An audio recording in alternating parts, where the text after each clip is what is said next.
বানর থেকে মানুষ হয়েছে, তাই না? নাউজুবিল্লাহ। তারা বানর থেকে মানুষ হতে পারে, আমরা বানর থেকে মানুষ হইনি। আমরা জানি সভ্যতা শুরু হয়েছে আদম আলাইহিস সালাম থেকে। কোরআনের পাতায় পাতায় নিয়ে যাবো আপনাদেরকে একটু পরে ইনশাআল্লাহ।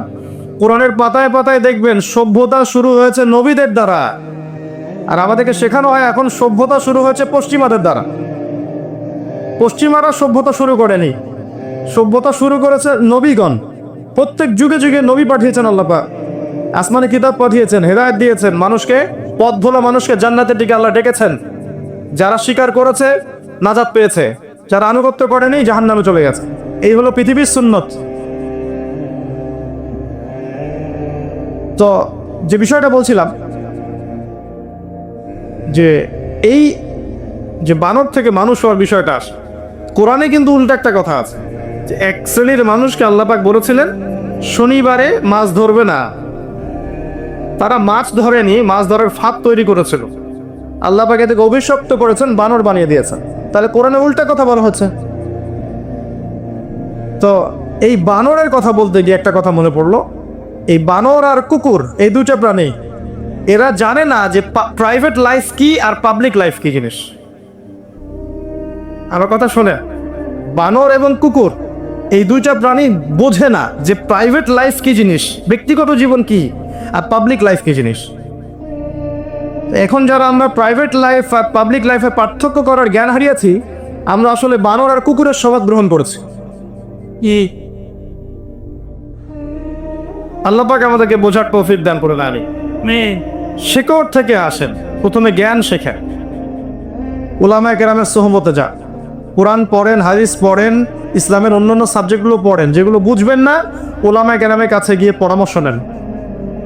একা একা সব বোঝা যায় না। কোনো মানুষ দাবি করতে পারবে না যে আমি একা সব বুঝি।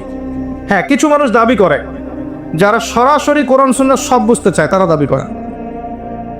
কিছু মানুষ দাবি করে যে কোরআন সুন্নাহ সরাসরি সব বুঝে ফেলবো, কোনো মাধ্যমের দরকার নাই। তো বড় বড় উলামায়ে কেরামের সোহবতে না গেলে কোরআন সুন্নাহ কেমন করে বুঝবেন? তো টিচার দরকার হয়, আলেম দরকার হয়, একটা ওসিলার দরকার হয়, সোহবতের দরকার হয়। এগুলো অর্জন করার চেষ্টা করেন। এরপরে নিজে আগে আমলটা করে দেখান, নিজের পরিবারের ওপর সে আমলটা প্রতিষ্ঠিত করেন। হ্যাঁ, এটা ঠিক, পরিবারে প্রতিষ্ঠিত করাটা চারটাখানি কথা নয়। সবাই আপনার কথা শুনবে না, হতে পারে। কারণ নূহ আলাইহিস সালামের স্ত্রী তিনি একজন কাফের ছিলেন, লূত আলাইহিস সালামের স্ত্রী তিনি একজন কাফের ছিলেন, নূহ আলাইহিস সালামের ছেলে সেও তার প্রতি ঈমান নিয়ে আসেনি। এরকম হতে পারে, কিন্তু চেষ্টা চালিয়ে যেতে হবে পরিবারের মধ্যে ইসলামটাকে আগে প্রতিষ্ঠিত করার জন্য। এটা খুব চ্যালেঞ্জিং, ডিফিকাল্ট কাজ। পরিবার বলতে আপনি, আপনার স্ত্রী সন্তান এবং আপনার আন্ডারে যারা আছে তারা। পরিবারের প্রত্যেক পিতাকে হতে হবে ইব্রাহিম আলাইহিস সালামের মতো তাওহীদপন্থী। পরিবারের প্রত্যেক মাকে হতে হবে হাজেরা এবং সারাহ আলাইহিস সালাম তাদের মতো তাওহীদপন্থী। তখন গিয়ে আপনি পরিবারের সন্তান পাবেন ইসমাইল আলাইহিস সালামের মতো। কোন ইসমাইল? যাকে বলা হচ্ছে যে ইয়া বুনাই ইন্নী আরা ফিল মানামি আন্নী আযবাহুক, হে আমার সন্তান, আমি দেখেছি স্বপ্নে যে আমি তোমাকে জবাই করছি। ইসমাইলের বয়স তখন হয়তো বা 10-15, আল্লাহ ভালো জানেন, আলাইহিস সালাম। সে বলছে ইয়া আবাতি, হে আমার বাবা, ইফআল মা তুমার, আপনাকে আল্লাহ যা আদেশ করেছেন তাই করুন। সাতাজিদুনি ইনশাআল্লাহু মিনাস সাবিরিন, ইনশাআল্লাহ আপনি আমাকে ধৈর্যশীল পাবেন। ইসমাইল আলাইহিস সালাম, একটা ইসমাইল দিতে পারবেন এই যুগে আমাকে? এই ইসমাইল আলাইহিস সালামকে মানুষ করেছে তার মা হাজেরা আলাইহিস সালাম, তার বাবা তাকে মানুষ করেনি। যদি আপনার ঘরে হাজেরা আলাইহিস সালামের মতো স্ত্রী না থাকে, আপনি ইসমাইল আলাইহিস সালামের মতো সন্তান পাবেন না। আর এখনকার ফ্যামিলিস্ট রেভলিউশনে মেয়েদেরকে ঘরে ঢুকালে জীবনে ইসমাইলের মতো সন্তান হবে না। কার মতো সন্তান হতে পারে তাহলে? ওই যে খিজির আলাইহিস সালাম যে বাচ্চাটাকে হত্যা করলেন, যে বড় হয়ে বড় কাফের হতো, এমন হতে পারে সন্তান। কথা কি বোঝা যায়? আচ্ছা, পরিবারের পরে আপনি যাবেন রিজিক। গোড়ার কাজগুলোর কথা বলছি, শিকড়ের কাজ। রিজিক হালাল হতে হবে। যাবতীয় সুদ, যাবতীয় ঘুষ, দুর্নীতি, আত্মসাৎ, যত রকমের আপনার হারাম রিজিক আছে, সমস্ত হারাম রিজিক আপনাকে ত্যাগ করতে হবে। এরপর ইসলামের জন্য কিছু করবেন, দাওয়াতি কাজ করবেন, আল্লাহর পথে সময় দিবেন, পড়াশোনা করবেন, নিজে আমল করবেন, মানুষকে সত্যের পথে ডাকবেন। শৈথিল্যবাদী হবেন না এবং চরমপন্থী উগ্র হবেন না। চরমপন্থা, উগ্রতা ইসলাম শেখায় না। আবার একই সাথে শৈথিল্যবাদী হয়ে যাব, গোলনু মার্কা, সব তরকারিতেই চলে, এমনও হওয়ার ইসলামের সুযোগ নাই। ওয়াকাযালিকা জাআলনাকুম উম্মাতান ওয়াসাতা, তোমাদেরকে বানিয়েছি মধ্যমপন্থী উম্মত। আহলে সুন্নাহ ওয়াল জামাআহ মধ্যমপন্থী হবে, শৈথিল্যতাবাদী হবে না, উগ্রবাদী হবে না, মধ্যমপন্থী। কিভাবে? উদউ ইলা সাবিলি রাব্বিকা বিল হিকমা, আপনি আপনার রবের দিকে মানুষকে ডাকবেন প্রজ্ঞার সাথে, বাসীরা, স্পষ্ট জ্ঞানের সাথে, ওয়াল মাউইযাতিন হাসানা, উত্তম নসিহতের সাথে। সত্যকে সত্য তুলে ধরলেন, মিথ্যাকে মিথ্যা তুলে ধরলেন। এরপর জনগণ বা অডিয়েন্স চিন্তা করবে কোনটা ঠিক কোনটা বেঠিক। তাদের উপর আপনি দারোগা নন যে জোর করে আপনাকে কোনোটা কবুল করাতে হবে। ফাযাক্কির ইন্নামা আনতা মুযাক্কির, আপনি উপদেশদাতা, এর বেশি কিচ্ছু না। আপনি তাদের প্রতি দারোগা নন। লাস্তা আলাইহিম বিমুসাইতির। ফাযাক্কির ইন নাফাআতিয যিকরা, উপদেশ দিতে থাকেন মানুষকে, যদি উপদেশ কাজে আসে। সায়াযাক্কারু মান ইয়াখশা, শীঘ্রই তারা উপদেশ গ্রহণ করবে যারা আল্লাহকে ভয় করে। ওয়া ইয়াতাজান্নাবুহাল আশকা, এবং যারা পাপী তারা কখনোই এটা গ্রহণ করবে না, এড়িয়ে যাবে। এটা আমাদের দায়িত্ব, এতটুকুই। আল্লাহ পাক কোরআনে বলেছেন লা ইকরাহা ফিদ দ্বীন, দ্বীনে কোনো বাড়াবাড়ি জবরদস্তি নাই। ক্বাদ তাবায়্যানা রুশদু মিনাল গায়, ক্বাদ তাবায়্যানা রুশদু মিনাল গায়। রুশদ মানে যেটা স্পষ্ট জাজল্যমান, এটা অন্ধকার থেকে আলাদা হয়ে গেছে। এতটুকু আমাদের কাজ। এরপরে আপনি আপনার মেধাটা কাজে লাগান। আল্লাহ আপনাকে মেধা দিয়েছেন, অথবা অর্থ দিয়েছেন, সম্পদ দিয়েছেন, আল্লাহ পাক আপনাকে প্রজ্ঞা দিয়েছেন, ভালো মন্দ বোঝার ক্ষমতা দিয়েছেন। এইগুলো দিয়ে আপনি যতটুকু দিনের জন্য করতে পারেন, একটা মসজিদ, একটা মাদ্রাসা, একটা এতিম প্রকল্প, একটা বিধবাদের প্রজেক্ট, বা একটা শিক্ষা প্রজেক্ট বা অর্থনৈতিক প্রজেক্ট, কিছু একটা করেন দিনের জন্য, যাতে দিনটা এগিয়ে যায়। এগুলো করা কি খুব কঠিন? অবশ্যই কঠিন, এগুলো করা কিন্তু কঠিন। কিন্তু ধাপে ধাপে যদি আপনি যান এবং আল্লাহ যদি আপনাকে সাহায্য করেন, কবুল করেন, ইনশাল্লাহ আপনি সফল হবেন ইনশাল্লাহ। আর দুনিয়ার সফলতাই চিরস্থায়ী সফলতা নয়। এগুলোর ফলশ্রুতিতে যদি দুইটা মানুষ, একটা মানুষও হেদায়েত পেয়ে আল্লাহর পথে আসে, এটাই আপনার জন্য শত শত লাল উট কোরবানি করার চেয়ে বেশি নেকির কাজ। মনে আছে ওই যে খায়বারের সময় আলী রাদিয়াল্লাহু আনহুকে নবী সাল্লাল্লাহু আলাইহি ওয়াসাল্লাম কি বলেছিলেন? হে আলী, তুমি আগে তাদেরকে ইসলামের দাওয়াত দিবে। তারা যদি ইসলামের দাওয়াত কবুল করে নেয়, তাহলে তাদেরকে তুমি আক্রমণ করবে না। তোমার দ্বারা লাউ ইয়াহদি আল্লাহু বিকা রাজুলান ওয়াহিদান, তোমার দ্বারা যদি আল্লাহ পাক একজন ব্যক্তিকে হেদায়েত দেন, খায়রুল লাকা মিন হুমুরিন নাম, এটা তোমার জন্য লাল উট কোরবানির চেয়ে বেশি নেকির কাজ। আপনি যত মানুষকে ইসলামের দাওয়াত দিবেন, এই মানুষগুলো যত নেকির কাজ করবে, সমস্ত নেকির একটা অংশ আপনার আমল নামায় কি হবে? যুক্ত হবে। এর চেয়ে বড় ব্যবসা হতে পারে? একইভাবে যত মানুষ আপনার দ্বারা বিপথে যাবে, পাপ করবে, বিভ্রান্ত হবে এবং ভুল করবে, অন্যায় করবে, পাপাচারে লিপ্ত হবে, ওই সমস্ত পাপ কিন্তু আপনার আমল নামায়ও আসবে। একটা সদকায়ে জারিয়া, একটা গুনাহে জারিয়া। মনে করেন কেউ একজন পতিতালয় খুলেছে, কথার কথা, নাউজুবিল্লাহ, এখানে যত পাপ হচ্ছে, যে এটা খুলেছে তার আমল নামায় গিয়ে সমস্ত পাপগুলো যোগ হচ্ছে।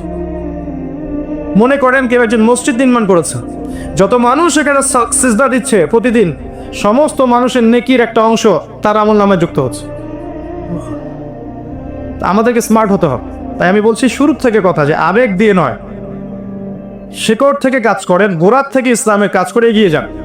ফ্যান্টাসিতে ভুগবেন না, খুব বেশি মাতামাতি করবেন না। অনেক পিছিয়ে আছি আমরা, বিশ্বাস করেন, আমরা অনেক পিছিয়ে আছি এখনো। প্রাইমারি লেভেলের কাজই হয়নি। তাই বড় বড় স্বপ্নের কথা পরে, আগে বেসিকটা ঠিক করেন, বেসটা ঠিক করেন। বেসটাই হচ্ছে জ্ঞান, ইলম, এবং ইলম অনুযায়ী আমল, হালাল খাওয়া, আদর্শ পরিবার থাকা, দিন ইসলামের দাওয়াতে কাজ করতে থাকা। ইনশাআল্লাহ দেখবেন পরবর্তী প্রজন্মকে তৈরি করেন, আল্লাহ চায় তো তাদের হাতে আল্লাহ পাক বিজয়ের পতাকা দিবেন। এমনি এমনি সফলতা আসে না। ইন্নাল্লাহ লা ইউগাইয়িরু বিকওমিন, আল্লাহ পাক কোনো কওমের অবস্থা ততক্ষণ পরিবর্তন করেন না হাত্তা ইউগাইরু মা বিআনফুসিহিম, যতক্ষণ না তারা নিজেরা নিজেদের অবস্থা পরিবর্তনের চেষ্টা করে। এমনি এমনি সফলতা আসবে? আল্লাহ পাক সুযোগ দিয়েছেন 50, 60, 70 বছর, 100 বছর। আল্লাহ পাক দেখতে চান যে আমরা আল্লাহর জন্য কিছু করি কি না। যদি না করে আল্লাহ আমাদেরকে সরিয়ে দিবেন। ইয়াস্তাবদিল কওমান গায়রাকুম, অন্য কওমকে আল্লাহ পাক এই জায়গায় নিয়ে আসবেন। সুম্মা লা ইয়াকুনু আমসালাকুম, তারা তোমাদের মতো হবে না। কথাগুলো বাস্তবিক কিন্তু রসকসহীন, তাই না? কিন্তু কথাগুলো বাস্তব। এবার আসেন আমাদের দিন ইসলাম। ইসলামের ভিত্তি কি? ইসলামের বেস কয়টা, ভিত্তি কয়টা? 5টা। কি কি বলতে পারবেন? কালিমা, নামাজ, রোজা, হজ, যাকাত।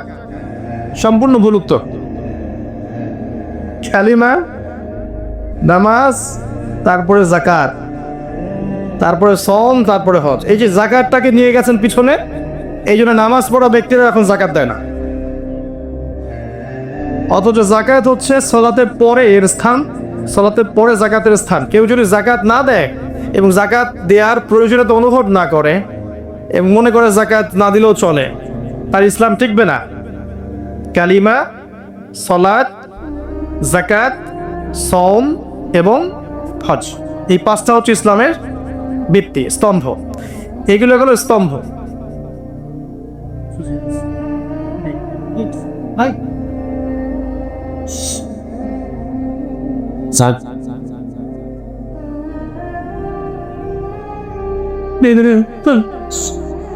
সমস্যা নাই,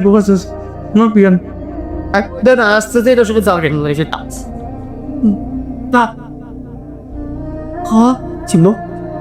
শুধু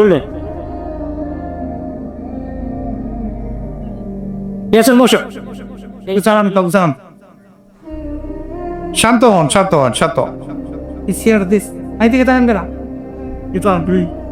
আমরা যে বিষয়ে কথা বলছিলাম যে ইসলামের বেস কয়টা? 5টা। প্রথমটা কি? কালিমা, তারপরে নামাজ, তারপর যাকাত, তারপরে সওম বা রমজান মাসে রোজা রাখা, আরেকটা শেষটা কি? হজ। আচ্ছা, এই 5টা বিষয় মানবেন কোন ভিত্তিতে? আমাদের শরীয়তের কিতাব কোনটা? কয়টা? 2টা। একটা হচ্ছে কি আল কোরআন, একটা হচ্ছে নবীর হাদিস। এটা কোথায় আছে? বিদায় হজের ভাষণে যা নবী সাল্লাল্লাহু আলাইহি ওয়াসাল্লাম কি বলেছেন? তারাকতু ফিকুম আমরাইন, আমি ছেড়ে যাচ্ছি তোমাদের কাছে কয়টা বস্তু? 2টা বস্তু। লান তাদিল্লু মা তামাসসাকতু বিহিমা, তোমরা কোশ্চেন কালেও পথভ্রষ্ট হবে না যতদিন পর্যন্ত এই 2টাকে আঁকড়ে ধরে থাকবে। ওই 2টা কি কি? কিতাবুল্লাহ, আল্লাহর কিতাব, এবং সুন্নতে নবী, তার নবীর সুন্নাহ। আল্লাহর কিতাব তো বুঝি আমরা আল কোরআন, আর নবীর সুন্নাহ কোথায় পাবো? আপনারা কথা বলছেন কেন? আমি বুঝতে পারছি না। বক্তব্যের শুরু থেকে কথা বলে যাচ্ছেন, আমি মনোযোগ দিতে পারছি না। সুন্নতগুলো কোথায় পাবো? হাদিসের কিতাবগুলোর মধ্যে সুন্নত আছে না? তাহলে আল কোরআন এবং সুন্নত, এই দুটো হচ্ছে ইসলামের শরঈ মানদণ্ড, এবং এর ভিত্তিতে আপনি ইসলামের 5টা ভিত্তি পাচ্ছেন: কালিমা, সালাত, যাকাত, সওম এবং হজ। আচ্ছা, ইজমা কিয়াস কোথায় গেল তাহলে? ইজমা কিয়াস লাগবে না? সবকিছু কি কোরআন এবং সুন্নাহয় সরাসরি দেওয়া আছে? অনেক মাসআলা আছে যেগুলো সরাসরি কোরআন সুন্নাহ থেকে পাওয়া যাবে না, স্ট্রেট ফরওয়ার্ড। তখন কি করতে হবে? সাহাবায়ে কেরাম ইজমা দেখতে হবে না? আচ্ছা, ইজমা যদি কোরআন সুন্নাহর সাথে মিলে যায় নিব না? অবশ্যই নিব। যদি না মিলে তখন আলাদা বিষয়। কিয়াস কি জিনিস? একটা মাসআলার মূলনীতি দেওয়া আছে কিন্তু সরাসরি সেই বিষয়টা কোরআন হাদিসে নেই, একটা মূলনীতি থেকে আরেকটা বিষয় বের করার নাম হচ্ছে কিয়াস। সিগারেট খাওয়া, এটা হালাল না হারাম কোরআনে কি সরাসরি লেখা আছে? হাদিসে কি সরাসরি লেখা আছে? এটা একটা মূলনীতির আলোকে বের করতে হবে না? এটাই হচ্ছে কিয়াস। এটা কি খারাপ? এটা কারা করবেন? যারা বিজ্ঞ বরেণ্য, যারা স্কলার, আলেম, তারা এটা কিয়াস করতে পারবে। সবাই করতে পারবে? পারবে না। এখন কোরআন সুন্নাহ বোঝার ব্যাপারটা কি আপনি একা একা পারবেন না? যদি আলেমের কাছে না যায়, মাদ্রাসায় না পড়ে, বা বরেণ্য উলামায়ে কেরামের সোহবতে গিয়ে দিন না শেখে, সে কি পারবে কোরআন এবং সুন্নাহ থেকে সব মাসালা বের করতে? পারবে না। এই যে আমরা দিন শেখার জন্য কিছু মাধ্যমের অবলম্বন করছি, এই অবলম্বনটা জায়েজ না জায়েজ? অবশ্যই জায়েজ। এটা না করতে পারলে আপনি সরাসরি কোরআন সুন্নাহ থেকে সবকিছু বুঝতে পারবেন না। তা আমরা রাসূল সাল্লাল্লাহু আলাইহি ওয়াসাল্লামের বিদায় হজের ভাষণ থেকে যা জানছি যে কোরআনের এবং সুন্নাহর মধ্যে রাসূল সাল্লাল্লাহু আলাইহি ওয়াসাল্লাম বলেছেন যে প্রতিটা বিষয়ের সমাধান আল্লাহ পাক দিয়ে গেছে। এর আওতায় আপনি ইসলামের 5টা মূলনীতি পাচ্ছেন। এখন প্রথম যে মূলনীতি কালিমা, এর এক কথায় অর্থ হচ্ছে তাওহীদ। আল্লাহ পাকের একত্ববাদে থাকতে হবে, শিরক করা যাবে না। কেউ যদি আল্লাহর একত্ববাদের উপর থাকতে পারে এবং এর উপর মৃত্যুবরণ করে, ইনশাআল্লাহ সে বিনা হিসাবে জান্নাতে চলে যাবে। আর কেউ যদি আল্লাহর সাথে শিরক করে এবং তওবা না করে ওই অবস্থায় মারা যায়, সম্ভাবনা বেশি সেই ব্যক্তি সরাসরি জাহান্নামে যাবে। আল্লাহ পাক সূরা মাইদার মধ্যে বলেছেন যে ইন্নাহু মায়ুশরিক বিল্লাহ, নিশ্চয়ই যে ব্যক্তি আল্লাহর সাথে শিরক করে, ফাকাদ হারামাল্লাহু আলাইহিল জান্নাহ, সে ব্যক্তির জন্য আল্লাহ পাক জান্নাতকে হারাম করে দেন। ওয়া মাওয়াহুন নার, এবং তার জন্য জাহান্নামকে অবধারিত করে দেন। ওয়া মা লিজ জালিমিনা মিন আনসার, জালিমদের জন্য আল্লাহ পাক সাহায্যকারী রাখেননি। তাই তাওহীদে থাকলে আপনি জান্নাত পাবেন ইনশাআল্লাহ। শিরক করে ফেললেই জাহান্নাম ছাড়া গতি থাকবে না। শুনেন, নবী সাল্লাল্লাহু আলাইহি ওয়াসাল্লামকে আল্লাহ পাক বলেছেন লাইন আশরাকতা লা ইয়াহবাতান্না আমালুকা, হে নবী তুমি যদি শিরক করো তাহলে আমি তোমার আমলও ধ্বংস করে দিব। নবী সাল্লাল্লাহু আলাইহি ওয়াসাল্লামের আগের সমস্ত গুনাহ মাফ, পিছনের সমস্ত গুনাহ মাফ। তিনি একমাত্র ব্যক্তি যিনি আমাদেরকে ভাই বলেছেন। তিনি আমাদের জন্য হাউজে কাউসারে দাঁড়িয়ে থাকবেন পানি নিয়ে। তিনি এই উম্মতের কবিরা গুনাহগার ব্যক্তিদের জন্য সুপারিশ করবেন, তাদেরকে জান্নাতে নিয়ে যাবেন। যখন সবাই কিয়ামতের মাঠে বলবে ইয়া নাফসি ইয়া নাফসি, নবী সাল্লাল্লাহু আলাইহি ওয়াসাল্লাম বলবেন ইয়া উম্মতি ইয়া উম্মতি। তো নবী সাল্লাল্লাহু আলাইহি ওয়াসাল্লামের আদর্শ ফলো করতে হবে না? তার সুন্নতগুলো আমল করতে হবে না? শুধু মুখে যদি বলি আমি আশিকে রাসূল, কাজে নাই, তাহলে হবে? জি না। প্রত্যেক দিন 24 ঘন্টায় নবীর সুন্নতগুলো আছে না? ঘুমানোর সুন্নত, ঘুম থেকে ওঠার সুন্নত, বাথরুমে যাওয়ার সুন্নত, খাওয়ার সুন্নত, নামাজের সুন্নত, তেলাওয়াতের সুন্নত, জিকিরের সুন্নত আছে না? পড়াশোনার, ব্যবসা বাণিজ্য, পরিবারের সুন্নত আছে না? এই সুন্নাহগুলো যে আমল করতে পারবে ইনশাআল্লাহ, সেই নবীর সুপারিশ পাবে ইনশাআল্লাহ। সে ইনশাআল্লাহ কবরে উত্তর দিতে পারবে যে এই ব্যক্তিকে যাকে তোমাদের কাছে পাঠানো হয়েছিল। তো কালিমার বিষয়টা বলতে গিয়ে আসলাম যে আপনাকে আল্লাহর তাওহীদে থাকতে হবে, শিরক করা যাবে না। একমাত্র আল্লাহকেই সৃষ্টিকর্তা, পালনকর্তা, রিজিক দাতা, হায়াত মৌতের মালিক, সন্তান দাতা, ভালো মন্দের মালিক, সব কিছু আল্লাহ থেকে হয়। এই কনসেপ্টের নাম কি? তাওহীদ। এই তাওহীদের উপর থাকলে ইনশাআল্লাহ আপনি শিরক থেকে বেঁচে থাকবেন।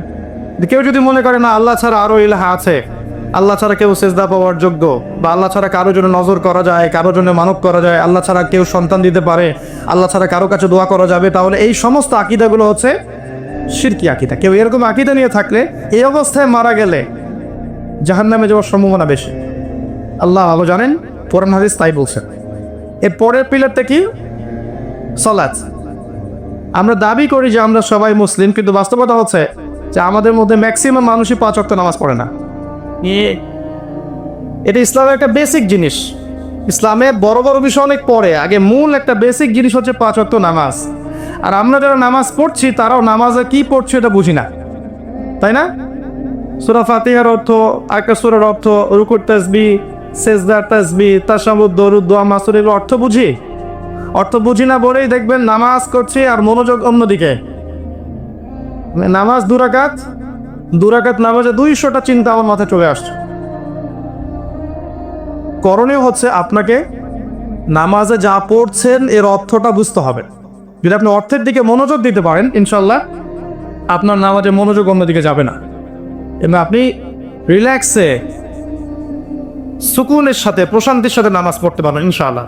আর 2টা টিপস দিতে পারি যে সূরাগুলো যে আমরা পড়ি, এগুলো প্রতিদিন একই সূরা পড়বেন না।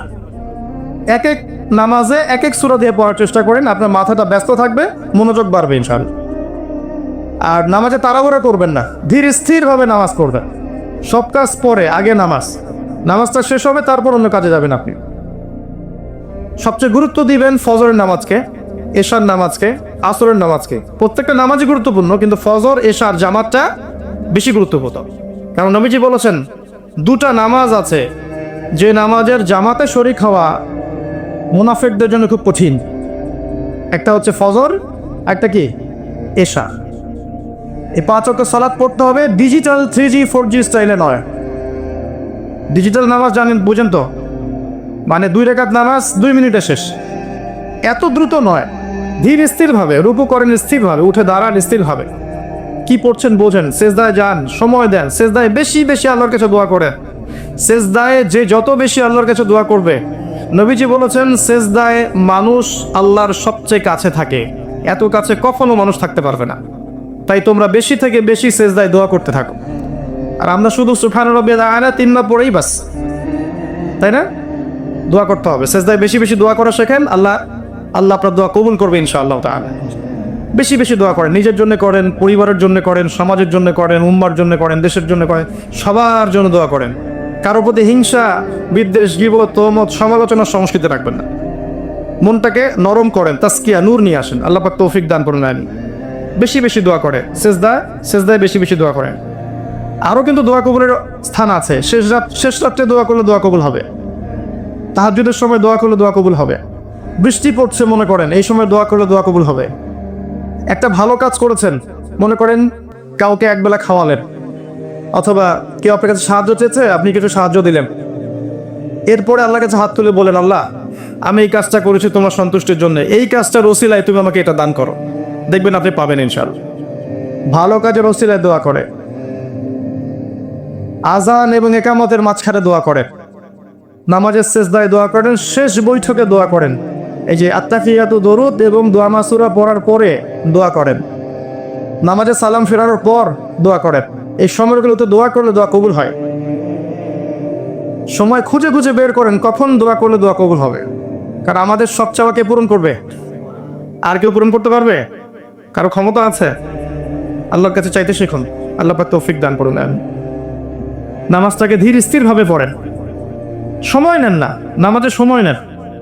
আমরা পৃথিবীতে কেন আসছি ভাই? ওয়ামা খালাকতুল জিন্না ওয়াল ইনসা ইল্লা লিয়াবুদুন। আমি জিন আর মানুষকে সৃষ্টি করেছি শুধুমাত্র কি জন্য? আমার ইবাদত করার জন্য। ইবাদত মানে শুধু এই জিকির, নামাজ, তেলাওয়াত এগুলোই নয়, পুরো জীবনের সব কাজই ইবাদত। কিন্তু নামাজটা বেশি ইম্পর্টেন্ট, কারণ প্রথম হিসাব পিছনে নেওয়া হবে নামাজে। এই নামাজে তাড়াহুড়া করলে অন্য বিষয়গুলো টিকবে না। এরপরে আপনি বেশি বেশি সুন্নত নামাজ পড়ার চেষ্টা করেন, নফল নামাজ পড়ার চেষ্টা করেন।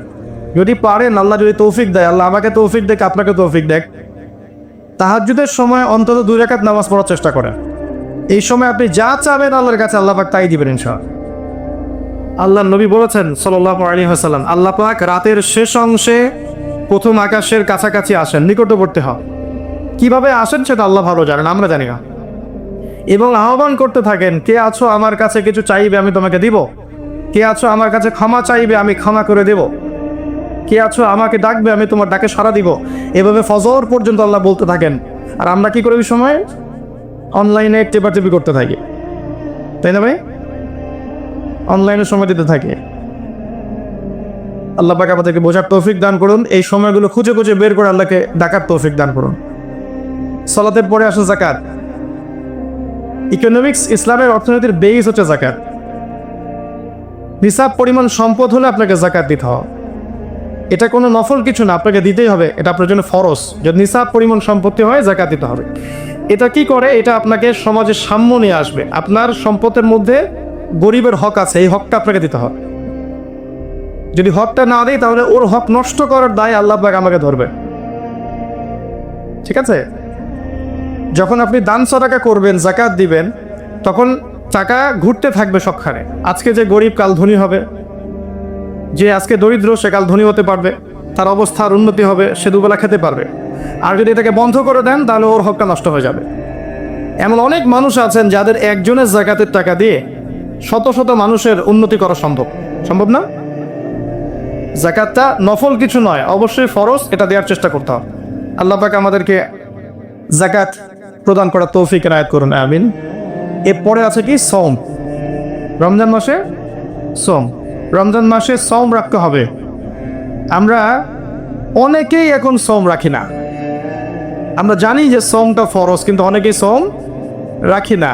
অজুহাত দেই, ক্ষুধা লাগবে, কষ্ট হবে, পরিবারের মানুষ শ্রম রাখতে চাইলে আমরা বলে থাক দরকার নেই, বড় হলে রাখবে না, শ্রম রাখতে হবে।